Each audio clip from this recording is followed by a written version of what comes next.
Hello guys, and welcome back to my channel. It's been a little minute. Yeah.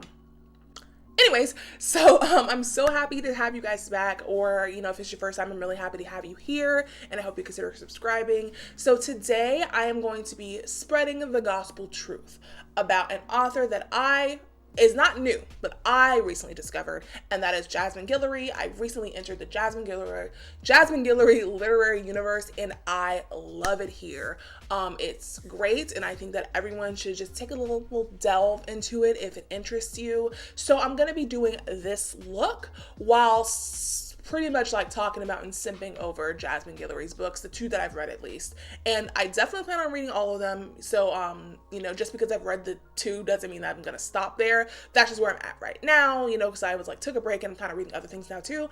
And also, as you can see, I got my hair did, girl. So, pretty excited about that. But anyways, I don't want to make this intro super duper long, but yeah, I'll just go ahead and get into it right now with this look and me talking about Jasmine Guillory and her literary expertise. So I've already done my face, as per usual. I think that's the most boring parts of these sorts of things, so I kind of just get out of the way. And also mine does not change. So same Fenty foundation, concealer, powder, Prime Beauty bronzer, eyebrows, it's done. So anyways, I kind of have a very vague idea of what I want to do. I know I want to do like a coffee shop sexy reader kind of thing. I don't know. It's giving that girl, what's her face, off of Extremely Goofy Movie, the girl, the poetry girl. I'm kind of want to give that vibe. So I know I want to use this lipstick. It is a Melt liquid lipstick. It's in Ebony. So it is a just straight up deep brown. So I know I want to use this lip. So I've pulled out a couple of things. I pulled out the Nabla Dreamy 2 palette, and then I also pulled out my Juvia's Place Saharan 2 palette, and then I also pulled out a couple of singles. Just a few. So I don't know. We'll see how this goes. Like I said, I have a very, very vague idea of what I want to do, but I'm not entirely sure. So we'll just figure it out as we go along. Anyways, so I'm gonna actually go ahead and prime my eyes, which I didn't do, but I need to. So let me do that and then I'll be right back. Okay, so I went ahead and primed my eyes. I used the Urban Decay Primer Potion, and then on top of that I used the e.l.f. Putty Primer. I'm not a huge fan of that, but I have it, so I'm gonna use it. Anyways, so I think I'm gonna start with this orange Taza from the Saharan 2 and then work my way out from there. Okay, so you may be wondering, Deja, where have you been, right? Or you're not, but I'm gonna tell you anyways. So on my little hiatus, I have definitely rekindled my love of reading, and I owe that in pretty much exclusive honor to Book Talk, more specifically Black Girl Book Talk. So I've been spending a lot of time on there, getting a lot of good recs, and if you spend enough time on there, you're eventually going to come across Jasmine Guillory. And I just want to say, for the record, being on Black Girl Book Talk, I love it here. It's great. I have, encountered so many creators who are so like me in tastes and interests and just in the kind of books they like to read. So I get a lot of good recs. And like I said, so Jasmine Guillory is an author that's gonna pop up if you spend enough time on there. And honestly, it's not even about spending enough time. If you just spend any amount of time on there, she's gonna pop up. So of course I started getting recommended, in all of the little romances, POC leads, best books for POC, whatever. Jasmine Guillory's books pop up. Her and Tally Hilbert, Herbert. I'm gonna get to her too, but I'm just working on Jasmine right now. So I, eventually kind of broke down. I started looking into, what Jasmine has to offer. So she writes romances, but all of her romances feature women of color as the main character, so the main girl, specifically Black women. And I honestly didn't know how much I was fiending for that kind of representation until I got onto Book Talk. Because I'm not gonna lie, I thought I was one of those people who just didn't really care for romances, which It's kind of still true. I have never been like a Nicholas Sparks, Hanks Green kind of person. Like it's fine if you like that, but it's just never really been my thing. That kind of like epic sad romance, I'm just not into that. And she doesn't write that. She writes contemporary romance, which I've realized I can do contemporary romance, especially if the main character is a Black woman. So I, like I said, started reading the books from the beginning. So in her book, she has like, I think like 6 or 7 books written, and you don't have to read them in order because they all take place like in the same universe. But, you know, if you want to like have the characters introduced in order, like she has a reading order suggestion.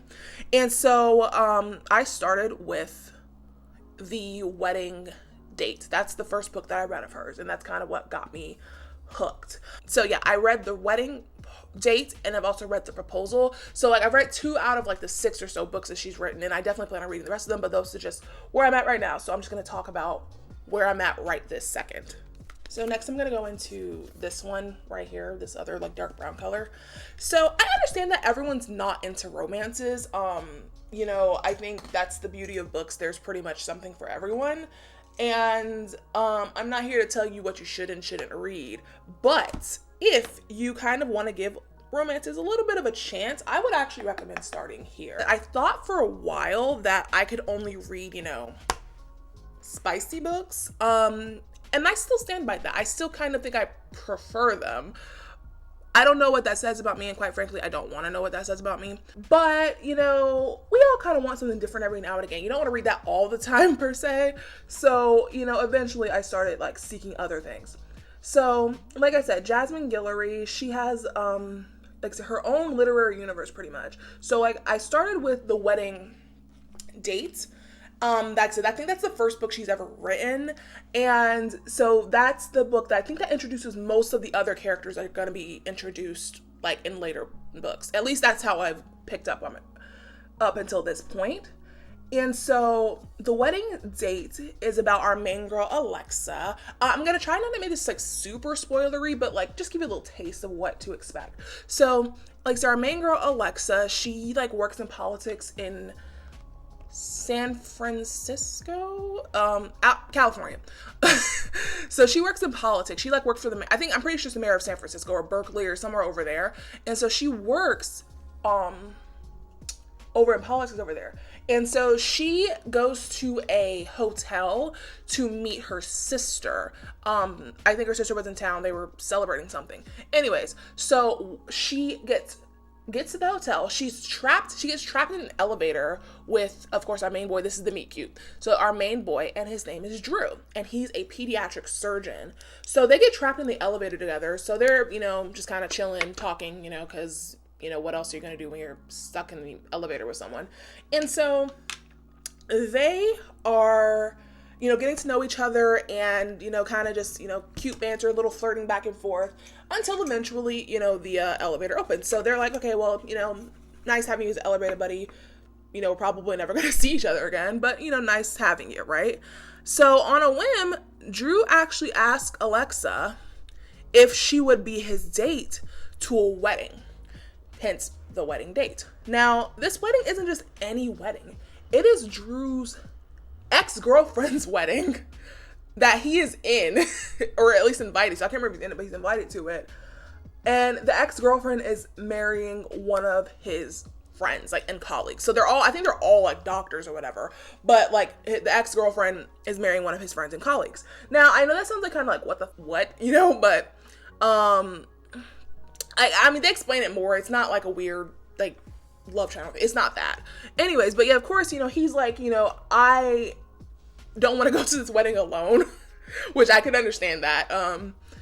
He doesn't want to be like, you know, there and like feel like have people feeling like kind of like sad for him or like bad for him. So he asked her to go and basically like pretend that like they've been together longer than they have. Like they didn't just meet like the day before, or like maybe it wasn't the day before, but it was like maybe like 2 days prior. Just pretend like they've been together. And so, you know, it's a little bit of fake date going on. So you like that trope of fake dating. There's a little bit of that. So, you know, that's always fun. And so I think, this is me like trying to think through my look. I think I'm gonna go into the Dreamy 2, and I'm gonna use Oniric, but I'm gonna like use a glitter primer a little bit. I'm gonna use my NYX glitter primer and use a little bit of that to kind of make it, you know, pop. And so, like I said, so I can understand, you know, why he does not want to show up to his wedding completely alone, because yeah, they haven't been together for a while, but it's still a kind of a little bit of a weird dynamic. And well, let me first say, he feels weird, because, you know, like it wasn't a weird kind of thing that went down, like it was no like cheating or anything like that. He just feels weird, and it explains more why he felt weird about it. And you know, if you want to figure out why, you can read the book. But yeah, so he asked her to go, and she kind of like reluctantly agrees. And I understand her reluctance, because yeah, like, I mean, imagine some like handsome stranger comes up to you and says, hey, will you be my like date to my ex's wedding? I mean, it might be like, you know, am I setting myself up for some like the okie doke? Am I setting myself up for some drama? And I think she like was like kind of like thinking about it, but then she's like, you know what, you know, c'est la vie. And I commend her for that, you know, because like if something like nothing like this happens in my life, so if something like that happened to me, I would be like at least interested in seeing what it's about. So, you know, she goes to like the rehearsal dinner and the wedding with him, and it goes mostly okay. So like the bride and the groom, they're actually really happy to see him. Like they're all like, you know, I guess like they all think that they're like good friends, whereas he's kind of like, no. So like they're all excited to see him, like, oh my god, yeah, Drew, you're here. But like it ends up being like a good time, you know, everyone has a good time and nothing too crazy happens. So Drew's white, and so there is like one comment in there from some random guy who they make very clear is not a good guy about like that, and you know, he gets brushed off pretty quickly.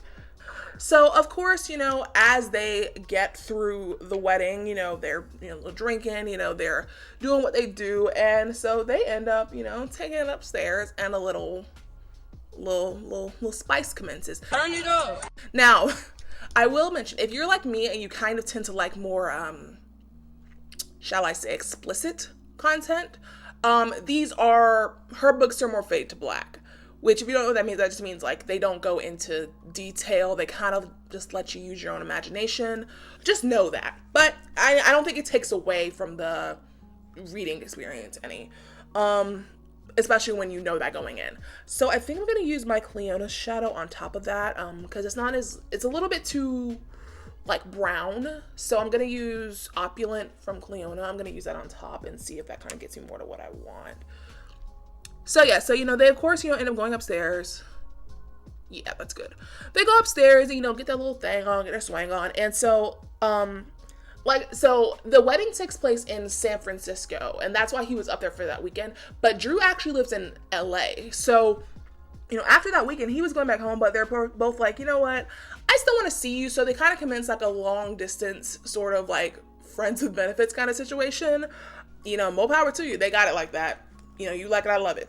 And they're having a good time for a while. And then, you know, I think, you know, they kind of had that like epiphany, like, okay, like, well, what are we? Like, where is this going to go? Anyways, you know, like yada, yada, yada. They kind of go back through that. And so that's the wedding date. And like I said, I really enjoyed that one. And I do recommend that one for people. So the next one I read was the next one in the series, which is The Proposal. So The Proposal is about our main girl, Nicole, who is a new character, but her love interest is Carlos, who was introduced in the wedding date. So Nicole is a writer, and they live in, I'm pretty sure they still live in LA, because like, and Drew and Alexa get mentioned in this book. So like, again, it all takes place in the same universe. So her main like guy is Carlos, who was introduced in the first book. He is Drew's best friend. So basically what happens is like, Nicole is at a baseball game. I'm gonna go in with this one, Chefchaoen, in the inner corner, this one right here. So like I said, they're on a date, and her boyfriend does the whole like, oh, let me propose to my girlfriend in front of everyone sort of thing. Now, which, you know, could be cute, like that whole puff, but the problem is he's an actor and they've only been dating for 5 months. Yeah, So of course she's completely taken aback because she's like, I didn't even know we were that serious. But yeah, he just proposed to her in front of everyone. Basically, she kind of rejects him right there. And she's like, oh, you're the bad guy. Like, his friends were all there too, which is also, creates like a really weird atmosphere. Like, his friends were all there and none of hers were. She thought they were just chilling, but he's actually proposing. And you find out later, of course, you know, because he's an actor, it's more like a publicity stunt, but still, it's a really weird, like, position to put someone in, that the first time you've ever even discussed marriage is when you're proposing. So Carlos is actually at the game with his sister, and he comes in for the save, and that's their little meet cute. And he helps, you know, get her out of, him and his sister help get her out of that situation because they see it's so awkward. And they hang out for a little bit after that, and they met. And so then, you know, I think like she met some of her other friends, and, you know, they don't really plan on anything going back. You know, they kind of just, you know, thank you for the save, and then plan on going about their merry way. But of course, that's not how it goes. You know, they're our main characters. So they then, you know, start hanging out more, start getting a little, you know, a little more flirty, a little more flirtatious. And then, you know, they of course commence that kind of like friends with benefits kind of situation. Because Nick, you know, she's quite naturally pretty like pretty turned off from the whole idea of relationships after that whole ordeal, I think, as anyone would be. So she's very much so like, you know, let's just keep it casual, just to be friends. And that works for them, actually. They do seem to genuinely be friends and like genuinely like each other. Not seem to, they are like, they get along really well, they have a good time together. And so like, if you had to pick like a friends with benefits kind of situation, theirs works pretty well. I think I'm gonna go also on top of that with, you know, JD Glow's Unexpected, you know, the aka the best shade ever. So I'm gonna go over this with that as well. So yeah, they have a good time for a while, and then I think like, you know, you probably guess what's gonna happen. Carlos cracks first. Let's just leave it at that. And so they're kind of just going through their whole little like, you know, spiel of trying to get together, and of course they get together by the end. Anyways, so I hope those didn't like spoil, but that's like a very general overview. And, you know, like, they're, you know, are they changing, you know, the nature of literature? No. But I don't really go into any sort of book expecting it to, like, change my life or anything. I read primarily to be entertained, and for a nice little bit of escapism. I don't need, you know, like, I don't necessarily like to, like, again, that's why I really never got into, like, Nicholas Sparks era type stuff, because it's just a little sad, and I don't really want to, like purposely be sad if I can, you know, avoid that. So I don't really care for that kind of thing. So these are just like, they're fun, they're entertainment. Again, they're not going to be changing the nature of literature or anything like that. And I think that's a weird level of like pressure to put on anything. There's really nothing new under the sun, but it's, you know, it's a fun read. It's a fun read, and it will do the job if you just want to read something fun and, you know, forget about the, you know, hellscape we're in right now. Okay, I found the eyeliner. It took me forever, it feels like, but I found it. So anyways, where was I? Yeah, like I said, these books are not changing the like nature of literature or anything, but they're fun reads for when you just want something fun to read. So I took that brown that I used and I just kind of dragged that along lower lash line, and I think I'm also going to take a little bit of this one right here, this light teal, and I just put that like in the inner corner. I don't know, I'm still a good like, I still love a good like inner corner highlight. I know that's kind of maybe like very like 2012, but I don't care, you know, I still like it, so I'ma still wear it. So I'm gonna take some liquid liner and then, you know, do what I do and put on mascara and blush and highlight, and then I'll come back.